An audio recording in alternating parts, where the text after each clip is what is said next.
Oh, I had a good tagline. Oh, shoot, what was it? I was like, the first welcome to first reading, and then I had a good tagline. Nope, it's gone. All right, I'll think of it and text you at 3 o'clock in the morning. Okay. Welcome to First Reading, the Old Testament lectionary podcast for everyone who loves the Bible. I'm Reverend Dr. Rachel Wren, Assistant Professor of Biblical Studies at Trinity Lutheran Seminary at Capital University. And I'm Reverend Dr. Tim McMinch, and I teach Hebrew Bible at Christian Theological Seminary in Indianapolis. And here the two of us are for an episode for Transfiguration Sunday, which falls on... Good word, isn't it? Yeah, falls on March 2nd this year, and since it's Transfiguration Sunday, the gospel reading is Luke's account of Jesus' transfiguration. That's in Luke 9.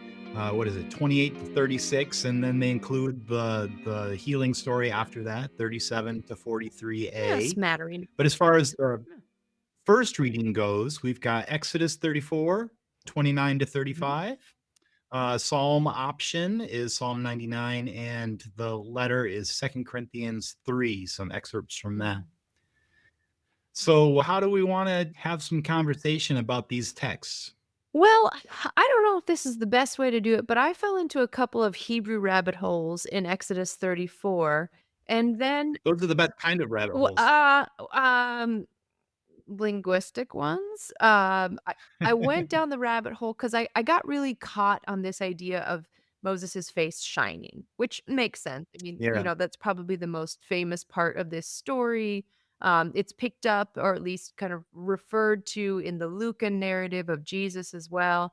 And of course, I'm big into body imagery. So Joel Lamont, who is, our both of our professor at Emory Yeah. University, he does a lot with iconography of the ancient Near East, so different, art and monuments and pictorial communications in the ancient Near East. And he would often talk, or I remember him often talking about solar imagery. So this Mhm. idea, let the light of your face shine upon us, that the metaphor or the image is kind of picturing God as the sun. And Yeah. you see that in Canaanite imagery, Egyptian imagery, you even see it in that seal from Hezekiah, like the one seal that we have from Hezekiah. Yeah, so it'd be like imagery Yeah, too. right, Mhm. right. So I think I kind of fell down that rabbit hole a little bit of just trying to figure out what does it mean for skin to shine, and at least that's where I meant to go, but I got stuck on the word, shining. Did you fall down this rabbit hole as well, Tim? The verb Yeah. karan, is that... Yeah. Did you Yeah, there's some interesting history there. If I remember right, there is some, imagery that comes from a translation of that as keren versus karan, and so some, illustrations and some, like, picture Bibles have Moses with Yeah. horns because the translation of keren is horn, where the same root can also mean to shine. So, yeah, and maybe most famously, Michelangelo's Moses. So Michelangelo did this huge. You can look it up, Google it, preachers, if you want to see it. He did this huge, imposing statue of Moses, and he's got horns on his head like a demon. It just looks Yeah. really, really bizarre. So I looked into Quran a little bit, and if I'm correct, it only occurs 3 times in the Hebrew Bible. Mm. Twice here in Exodus 34, both to reference to something that's happening with Moses's face.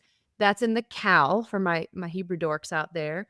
And then once in Psalm 69, and that's in the Hiphil. And in that case, it does mean horns. So it's only 3 times. And in one time, it's very clearly not shining, it's actually horned. Friends, we cannot get through this conversation, at least I can't, without thinking of Moses's face as being horny, which is not like it's not helpful at all, but it's just like playing on a track in my head, so I had to get it out there. So I did not go there, but now that we you're have, I can't get you're away from welcome. Don't do it in a sermon, but apparently you could do that in a podcast, or at least I did. But so it. yeah, so I was really just kinda stuck on this. Like, it's not the verb that we typically use to talk about God's face shining. So, basically, this is just me saying I fell down that rabbit hole and I'm just kind of clawing my way back out. with nothing really to offer homiletically except Moses' horny face. So there you go. Good grief. Don't title this episode as that. Too late. It may be difficult to deal with homiletically, but exegetically, finding something that catches your attention like that and takes you down a rabbit hole is actually a pretty good thing to have happen because what it's doing is it's drawing your attention to something strange, something weird in this. This story doesn't just play out like, on Tuesday Moses ate cheese sandwich or whatever, and then his face was glowing. Like that's what his face was Yeah, glowing? right. When does that happen? How does that happen? What does that mean? And those types of questions draw you in and help you remember that, hey, there's an author behind here that wanted you to come across that sentence and go, wait, what? Mhm, mhm. Was there a sentence like that for you in this text, Tim, that you had that with? Yes. So both the sense of the shining of the face, which was it made me pause and wonder what is going on there. And then the like painstaking way that the author goes on this sidetrack about, well, Moses veiled his Yeah, face so that it didn't like I don't know, give people sunburn or whatever. But when Moses went in to talk to God, he would take the veil yeah, off. And just like the practical sort of technical aspect of that made me pause for a moment and think about it. yeah, And that might be a place where we might find some preaching yeah. angles. No, I definitely wanna go there as well. Before we get to The Shining, which would be another you could call this The Shining, that's less, inappropriate, but more creepy, maybe. Um, I wanna talk a little bit about that word covenant that shows up, the 2 Mm. tablets of the covenant. So I looked at this in the Hebrew, expecting it to be well, what word would you expect it to be, Tim? Yeah, Berit. berit, right. So if anybody's taken Hebrew, this is typically one that your professors make you memorize. This is not berit though, which Yeah. which startled me. This is a word that is edut. So let me back up a sec. When you're talking like the Abrahamic covenant, the Davidic covenant, those are words that are berit. This is the kind of the stereotypical word that we think of when we think of covenant, when we think of a promise. A Adut is slightly different than that. It shows up a lot here in Exodus, and it shows up as well with David. When David is crowned king, he's presented with an Adut. And as far as I can understand, and correct me if you know something different here, Tim, but as far as I can understand, Adut seems to mean more like a contract or a Mhm. deed. It's like a legal document that makes the thing real, that makes the thing happen. So, as I was picturing this in a marriage ceremony, two people make a covenant together, and their marriage certificate is the edut. It's the thing that makes the marriage real and happen. Is that how you understand this as well? Yeah, and that works kind of etymologically too. The word edut comes from a root that means Yeah. witness or bear witness. Mhm. So a legal document that has Yeah. witnesses that attest to it Yeah. is an edut. Yeah. That's what an edut is. So it's a document that bears witness to a covenant. Well, I wonder if there's something worthwhile in making a little bit of space there, because I've always heard like Ark of the Covenant, Davidic Covenant, Abrahamic Covenant, but it's not. It's the Ark of the Edut. It's the Ark of the deed, Ark of the contract, Ark of the certificate.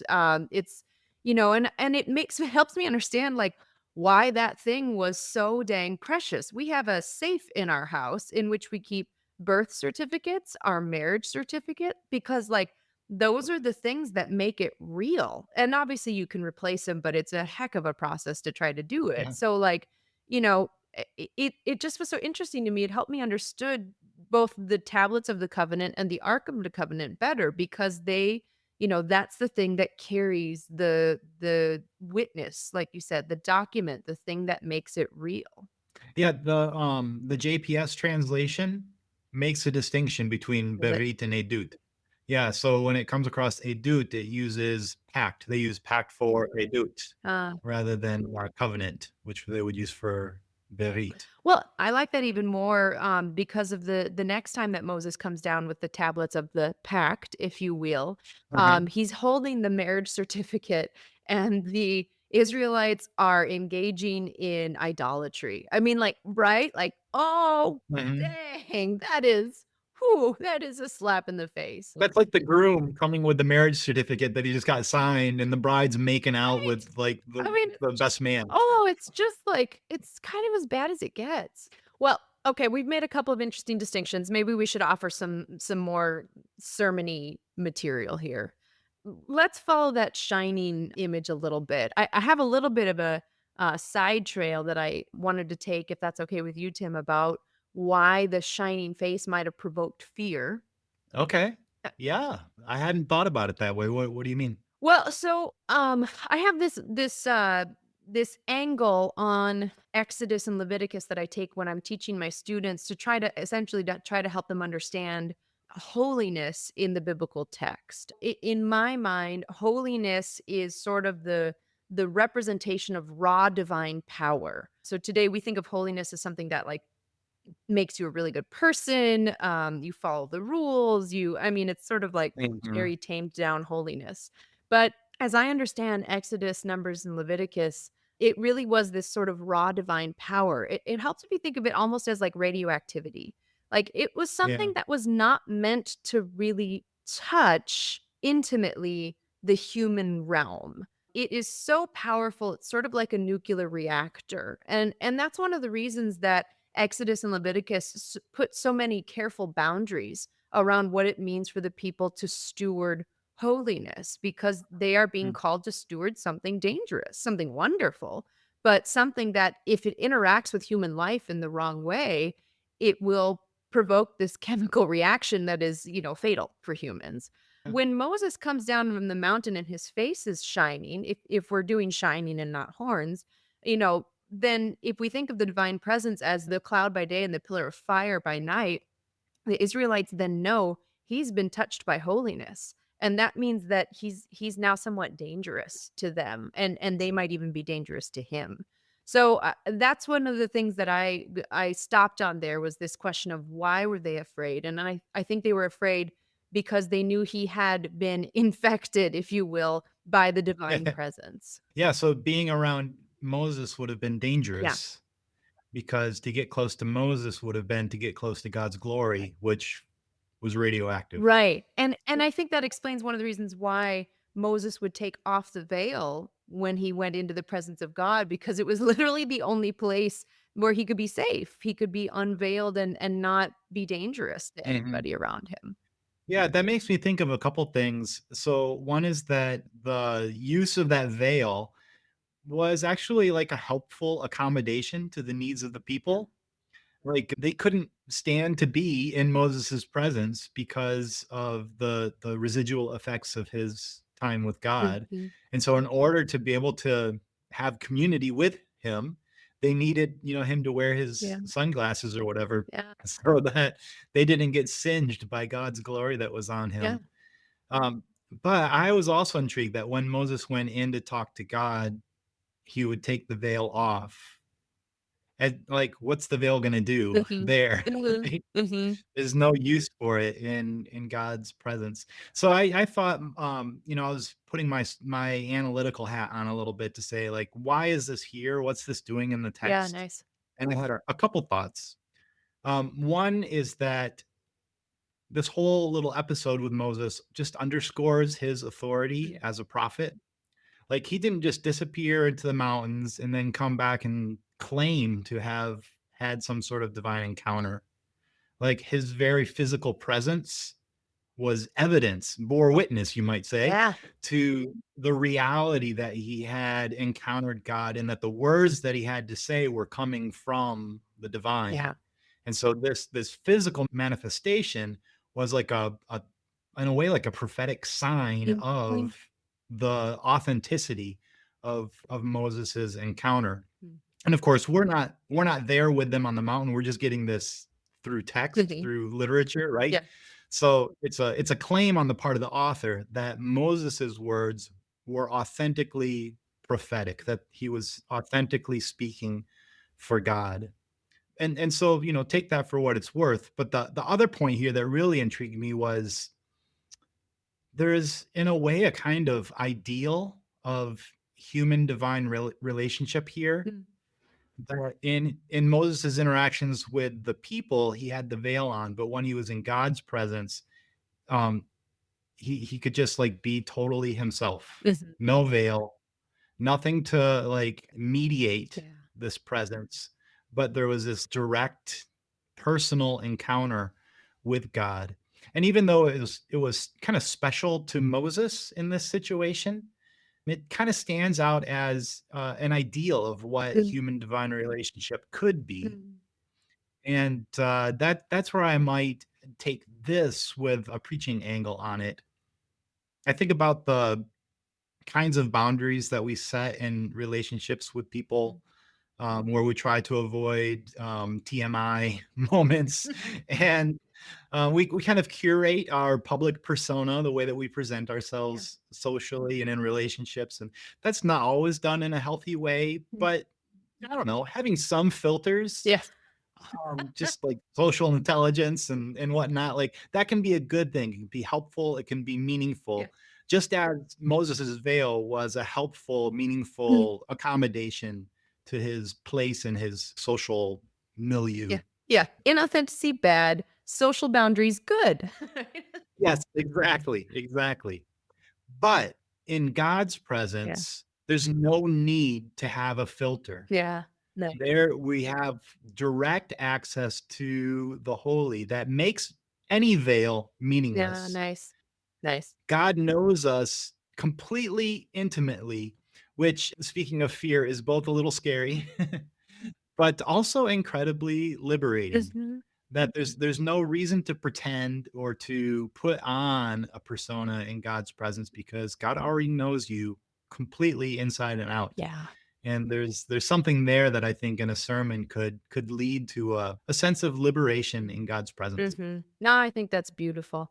I could imagine a really beautiful sermon on that too, and probably one that we don't talk about enough, at least in my tradition. What is the nature of our intimate relationship with God? I think that's lovely.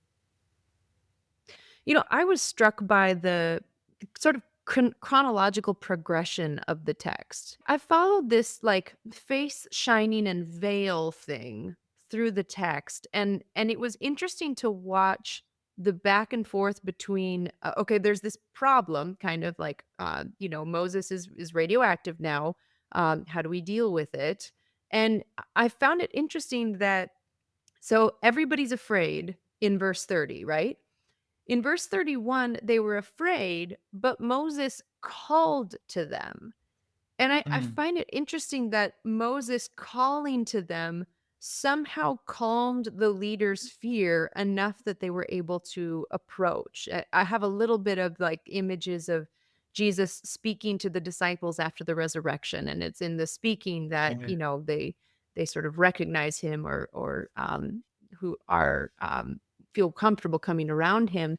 But I also just like this idea of a call in general or speaking out to people in general that it's the communication between each other in our relationship that is really the only solution when fear is one of the things that is driving us apart.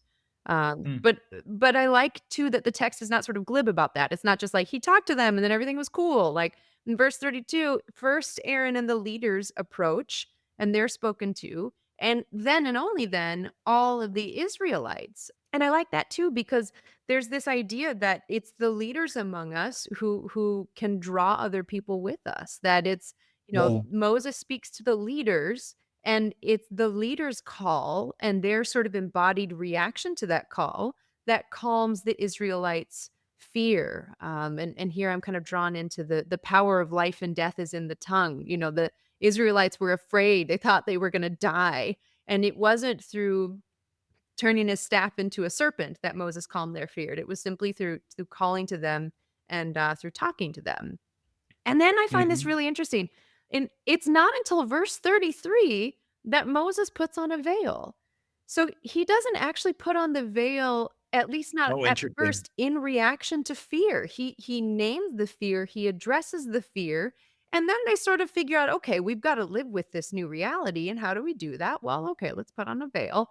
But he doesn't react to their fear right away. First, he says the words that need to be said. He draws them back into relationship. And then and only then does he put on the veil. So I don't know. I feel like there's a sermony nugget there. I'm not quite sure how to flesh that out, but Yeah, I think that's powerful. I hadn't noticed the sort of order of operations there before. That's really helpful, that Moses invited the leaders first and then the people yeah. to come and to talk to him and to hear the commandments of God with unveiled face, Mhm. and then he put the veil Yeah. on. So, I mean, there's maybe something there, not necessarily for a sermon, but for preachers to Yeah. hear when you're doing your work of preaching, taking your own veils off Mm. and just being straightforward and totally yourself with your congregation in that preaching moment, bringing as much authenticity as you can Mhm. to the preaching moment Mhm. can have a powerful effect. Yeah. Yeah, no, amen. I think that absolutely. So, I mean, the other tidbit here is the simple observation that when Moses went up the mountain, he was Yeah. transfigured. Yes, he was. And so maybe there's a connection there to the story in Luke about Jesus's transfiguration. Yeah, so I got to Jesus's transfiguration actually through Second Corinthians 3. Um, Me too. did you? Okay. Go for it. So Right. I wanted the reason I got it through Second Corinthians 3 is because I think that there's a misunderstanding of this text. I'm currently teaching Intro to New Testament, and we're right in the midst of Pauline epistles, and we just did Second Wow. Corinthians. So I've been thinking, about Paul and about these conversations that he's in the midst of, for a little bit now. And I just wanna say, as you read Second Corinthians 3:12 through 4:2, it's really important to be aware of the fact that Paul is doing something closer to midrash here. He's doing biblical interpretation that intentionally and self-consciously takes the text, in here, the Old Testament text, a step farther than the text itself actually wanted to go. Mhm. As we saw in the text, the Israelites weren't hardened and kept from something by the veil. Moses spoke before he put on the veil. They heard and approached Moses and through Moses, God, before they put on the veil. The veil was a boundary to allow their relationship to persist. So I'm not saying that Paul's wrong. I'm saying that Paul is intentionally reinterpreting the text in a way that if he was pushed, he'd probably say, "Yeah, I know it didn't go there, but that's not the point I'm trying to make. The point I'm trying to make is this." What Right. Paul is trying to do, I think, is make an argument about the fact that the glory of the Lord itself has changed. The glory of the Lord has taken on new form and new flesh, which makes it something safe for us to access. It's no longer just the word that gives reassurance, as we see in Moses' story, it's the actual face of God in Jesus Christ. And that's how I got to the Transfiguration story, because I think he's trying to make an argument that, "No, no, no, you've got a correct understanding of Kavod Adonai, but God is giving us the Kavod Adonai in a new way." Uh, so the whole Mm. point of the Transfiguration story is that through Jesus, God is now accessible to humanity in a way that he wasn't before. Here's my caveat, though, and here's my preaching pitfall. Do not get too excited, preachers. That's not the whole story. If Right. the good news of Jesus Christ was just that the glory of the Lord became flesh and dwelt among us, we could stop our yearly liturgical readings right at Christmas every year. But that is not the good news or the full good news of Jesus Christ. The Mhm. disciples in this story in Luke 9, they realize that this is God. Jesus is God, or at least the Son of God, and they still abandoned him. Humanity Yeah. recognized that God in Jesus was something new, was offering them something new access, and we still crucified him. The good Mm. news of Jesus Christ is that God became flesh and dwelt among us and offered us new life and died because of our inability to gaze upon the vulnerable and upside down glory that he offered us, and then that he rose from the dead anyway. And he keeps on Mm. offering that vulnerable and upside down glory to us, to all who call upon his name. It's a glory. I mean, this is where I go into preaching mode, forgive me, but it's a glory that serves, it's a glory that heals, it's a glory that restores and reconciles child to parent, like we see in the healing story at the end, a Yeah. glory that is now forever beyond the reach of death, and that is yours and mine forever, amen. So that's where I that's where I went with the Transfiguration. All right. I think we should all go with you there. That's a great way to read it. I had some of the same sort of filtering through Second Corinthians into Luke's transfiguration story. Just to echo a couple things that you said, I find well, I find Second Corinthians challenging, and this section of it particularly challenging, in part because Paul's not being super careful with his rhetoric that he's using here, and in the way that he frames what he says in this chapter, he's leaving himself open to being interpreted in a kind of anti-Jewish Mhm, way. And he has been interpreted through history in an anti-Jewish way. mhm. But the point that I would want to underscore here is that when Paul is talking about the glory associated with the first covenant that Moses was mediating, as he's referring back to Exodus 34 here, Paul's not making a contrast with like bad legalistic religion of the Old Testament and the loving, gracious religion that Jesus offers us.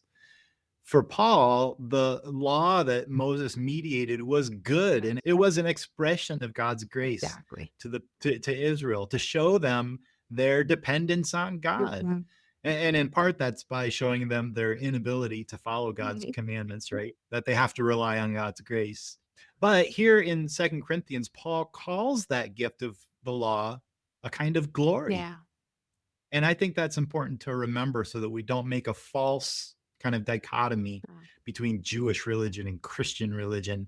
I think that's so important. And this takes all I feel like all year with when I'm doing Paul, I'm doing this all year long, which is saying Paul was not involved in Jewish versus Christian debates. He was involved Right. in inter-Jewish debates. This was, Paul was a Jew through and through who believed in Jesus Christ. Like these were inter-Jewish debates that were happening in around him that he was entering into and taking a stance on. Yeah, and that's always really important to remember. And because we're in a different moment from Paul, Mhm. it's important for us, even if Paul wasn't cautious in the kind of Yeah. rhetoric that he used, for us, especially with the history of the ways that Christians have treated Jews over the centuries, it is important for us to be cautious and intentional in the way that we talk about these kinds of interfaith interactions around our scriptures. Yes. And the way that Paul interprets Jesus as a kind of new manifestation of God's glory in a way that is accessible to us, like you were saying, I think probably Jews and Christians today would mostly agree to disagree Sure. about that. Oh, But absolutely. we can agree that God's covenant with ancient Israel was a glorious, gracious, good Yeah. covenant. And that it remains. It remains glorious, it remains good, and it remains relevant. God's, covenant Amen. with Israel. I think that's the whole point of the book of Romans is Paul is saying, Yeah. yeah, Gentile Christians, welcome, but stay in your lane. The first lane is not null and void. It is still very relevant and very, very good.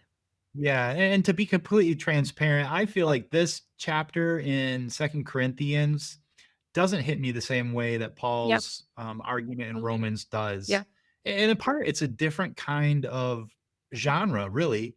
I mean, this whole section is you called it midrash, which it certainly is in the way that it plays with, Exodus, but it's also just within the letter, a kind of, I don't know, rambling aside, a Well, rambling tangential right. vent that he's doing. And that's one of the things that's tough about Second Corinthians is a lot of scholars think that the whole book is different letters that were patched worked together. So we might have actually Mm. even lost the context for Second Corinthians 3 to understand really what Paul was doing there. Yeah, I would just encourage folks that if you really wanna think through when Paul is not, like, Angry? shooting from the hip, when he's reflective and thinking about what does it mean for Jesus to have come to Israel, and what does that mean for Israel?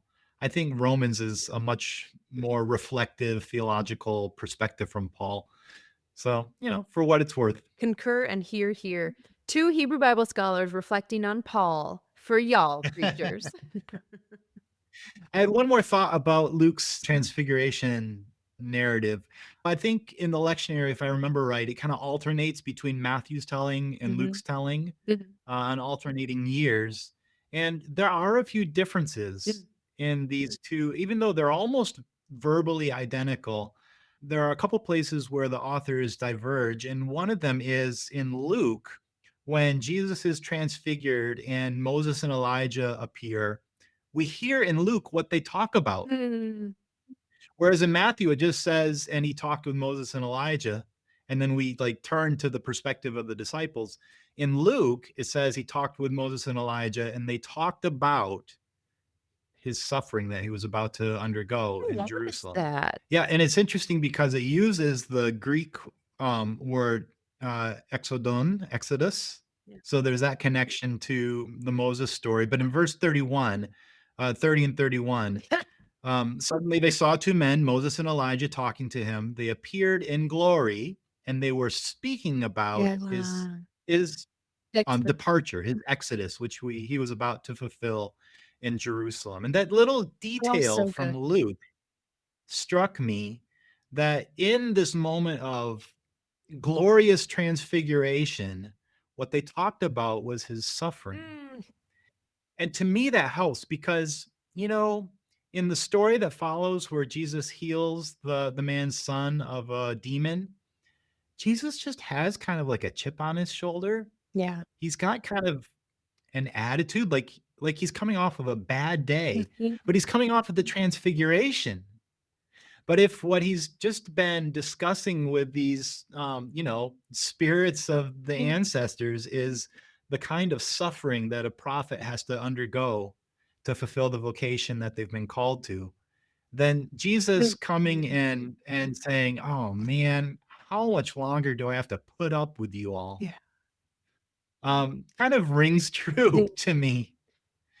And the other piece that in that I preachers forget everything we just said and just preach on the fact that Jesus is discussing his exodus and then think about the Holy Passion Week and the cross as an exodus. Like, oh my gosh, that is just amazing.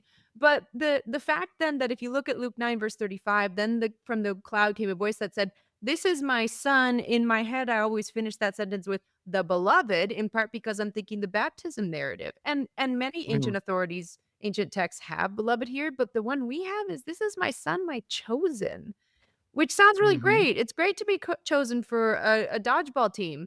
It's not super great to be chosen to die on a cross. Like, Yeah. this is a heavy, Mhm. heavy day, and I'm so glad you brought our attention to those couple of details because I think that that can really make this story, which we hear every single year, pop for your listeners.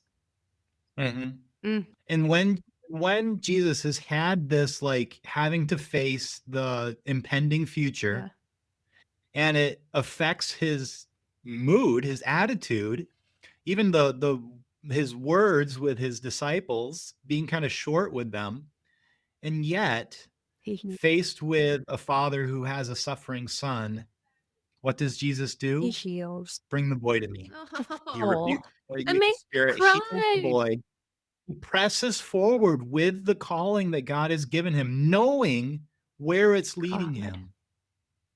And that to me is pretty powerful. Ugh, We experience sometimes, if we're lucky, just amazing times of worship and of kind of basking in God's presence, in the glow, yeah. the shining Yeah. of God's glory. But if Luke is right, then true transfiguration Mm, orients us toward the vocation that God has given to us that may well involve suffering for or with the oppressed, with the marginalized in our communities. but it also involves healing. Yes, for sure. So if we're going to follow in Jesus's path as his followers, then just as much as we seek out and enjoy the profound experience of God's presence, it also needs to drive us into the I mean, the ministry that God's called us to, all of us, not just Okay. ministers, but all of us into the ministry of suffering with the suffering of the world Mhm. for the sake of healing. Mhm. Oh, bring the boy to me. Gosh. All right. Well, preachers, just play Tim McNinch in your sanctuaries, and that's your Transfiguration sermon. That's just gorgeous. Well, I think we've probably covered more than enough random sermon outlines that people could use for about 50 different transfiguration Are you sermons. all still there? Are you all still listening? It's just you and me now, Tim. It's just you and me. That's great. Well, thank you, Rachel, for listening this week. Thank you as well. All right, well, let's leave it there. For any of you who are still with us, um, thank you so much for being a part of our podcast. And just remember that you can find anything that you need to know about us on our website, firstreadingpodcast.com. Take a look for us on Facebook if you're still around there. We're also now on YouTube every week, so we have videos of our lovely faces talking to each other. So if you're more of a watcher than a listener, take a look for us on YouTube if you're not already there watching us this very moment. But we're looking forward to being with you in the coming weeks. So until then, I'm Tim McNinch. And I'm Rachel Wren. Happy shining? No, I'm kidding. Happy preaching. I didn't say the other one that I've been saying, so I was waiting for it. feel like I should get bonus points. All right. Happy preaching. Bye.